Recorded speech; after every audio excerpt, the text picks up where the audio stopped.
नमस्कार, one India Hindi में आपका स्वागत है। मैं हूं शिखा धूरिया।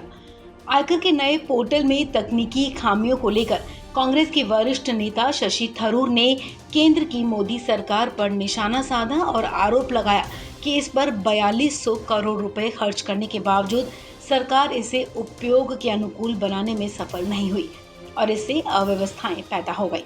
थरूर ने कहा कि उनकी अगुवाई वाली कांग्रेस की इकाई अखिल भारतीय प्रोफेशनल कांग्रेस से जुड़े चार्टर्ड अकाउंटेंट ने उन्हें बताया कि आयकर पोर्टल में जो नई तब्दीली की गई है वो बहुत ही खराब है और इससे कई खामियां पैदा हुई हैं और लॉगिन का समय भी बढ़ गया है।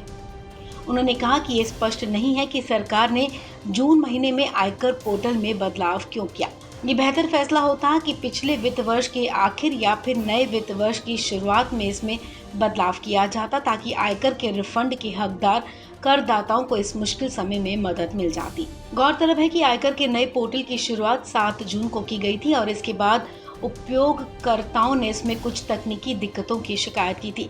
यूजर्स ने वेबसाइट में आ रही तकनीकी खामियों को लेकर सोशल मीडिया पर स्क्रीनशॉट के साथ शिकायत की थी। इस पर केंद्रीय वित्त राज्य मंत्री अनुराग ठाकुर ने बताया कि वित्त मंत्री निर्मला सीतारमण ने नए पोर्टल में हितधारकों को आ रही परेशानियों को लेकर चिंता जताई थी।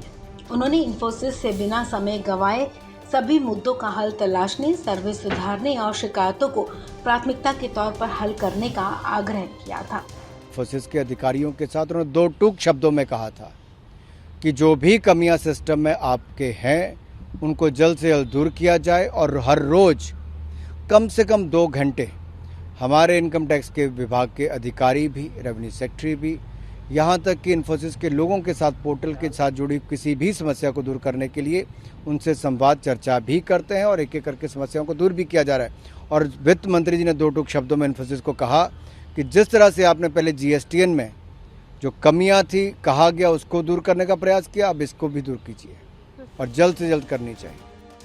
आपको बता दें, इससे पहले नई टैक्स ई फाइलिंग पोर्टल में तकनीकी समस्याओं के बारे में सीतारमण के ट्वीट का जवाब देते हुए इन्फोसिस के सह संस्थापक नंदन नीलेकर्णी ने कहा था कि उनकी कंपनी को इन शुरुआती गड़बड़ियों पर पछतावा है, लेकिन सिस्टम कुछ दिनों में सामान्य हो जाएगा।